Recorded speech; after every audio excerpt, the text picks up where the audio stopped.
Telecom giant AT&T made the huge announcement that it is relocating its headquarters from right there in downtown Dallas up to Plano. The company has been at the Whitaker building for 17 years in downtown Dallas, but now the process begins to relocate to Legacy Drive in Plano. That is just east of the Dallas North Tollway and south of 121 there. Employees are expecting to move sometime in 2028, or at least that's when it begins there. This has earned mixed reaction here locally, of course, because there are winners and losers in this.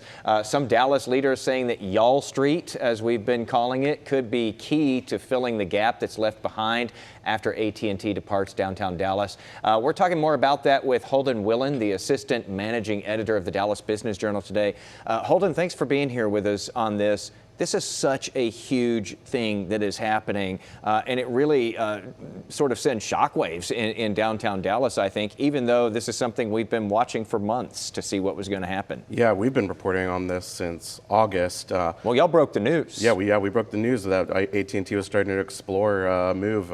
I was a little bit surprised myself when it came down on Monday, but you know, it was in many ways inevitable. But I mean, to the point about Y'all Street and what city leaders are talking about, you know, they have to save some face when a big exit like that happens, right? They have to put on a positive message. They're still trying to get companies to move here, so they can't put out a negative message when they're trying to do that. Yeah, they can't just say, whoa, we lost, this is terrible for us, woe is us. They have to say, hey, we've got a lot to offer here in downtown. We've got companies always knocking on the door. We'll fill that space. But this is a huge set of shoes that's going to be unfilled in downtown Dallas. Yeah, I mean, and when you look at this Y'all Street movement, undoubtedly it has a huge impact across the region. And even in Dallas, I mean, you see all these financial firms that are moving to Dallas, but it always seems to be in Uptown or it's in Preston Center. It's not ever specifically downtown Dallas. I mean, look at the New York Stock Exchange opening up their Texas office. That's an old Parkland. Bank of America is moving to a new tower in Uptown. JP Morgan's biggest campus in DFW is up in Plano, not terribly far from where AT&T is moving. So yes, Y'all Street's going to have a huge impact as DFW continues to grow and as the city of Dallas continues to grow. But whether it's going to actually have an impact in downtown, that's going to be on city leaders and honestly the landlord over there to make sure that, you know, how do they fill that space that AT&T is vacating? I was going to say, if I'm one of these companies who has been thinking about relocating to North Texas in recent years, I might be licking my chops there and going, well, maybe I can go in and fill some of that space that AT&T will be, you know, exiting from, because maybe the city of Dallas will be more willing to play ball with me and make this attractive for me. Yeah. Yeah, I mean, maybe that depends on how the city negotiates.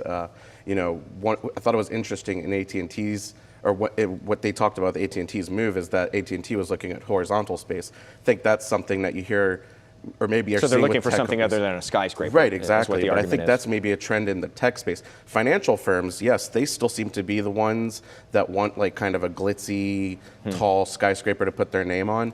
But again, I mean, even here we're seeing that they're not doing that in downtown Dallas necessarily. Even Scotiabank, the Canadian banking giant that's coming, they're over in Victory Park near the American Airlines Center. So it really remains to be seen how this really impacts downtown. I mean, think about Comerica.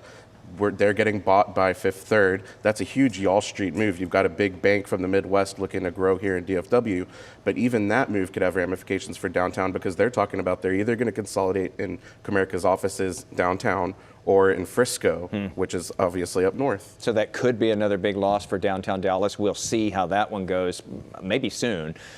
Meantime, the big move by AT&T is, of course, to Plano's benefit. It's just the latest huge campus, you know, locating itself there in Plano.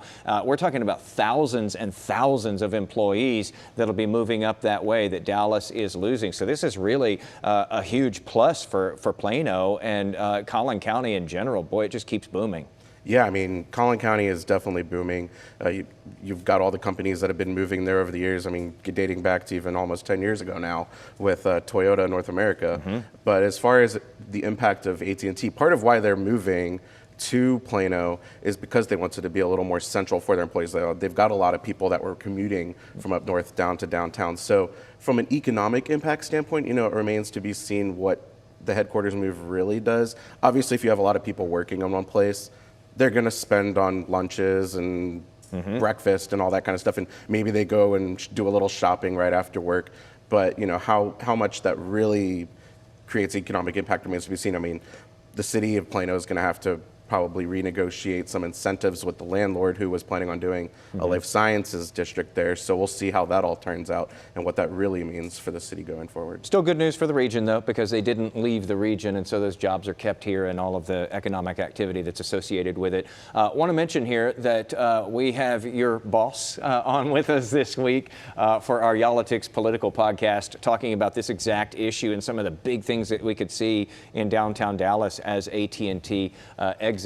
So check that out. We've early released that this week. So if you don't already subscribe to the Y'all-itics podcast, please do so. Holden Willen, the assistant managing editor with our content partners at the Dallas Business Journal. Thanks so much for y'all's coverage on this. I mean, you saw this way out, and for being here with us today to kind of walk through this. Thanks for having me on. Check him out online if you want to get smarter on all of these things. Dia?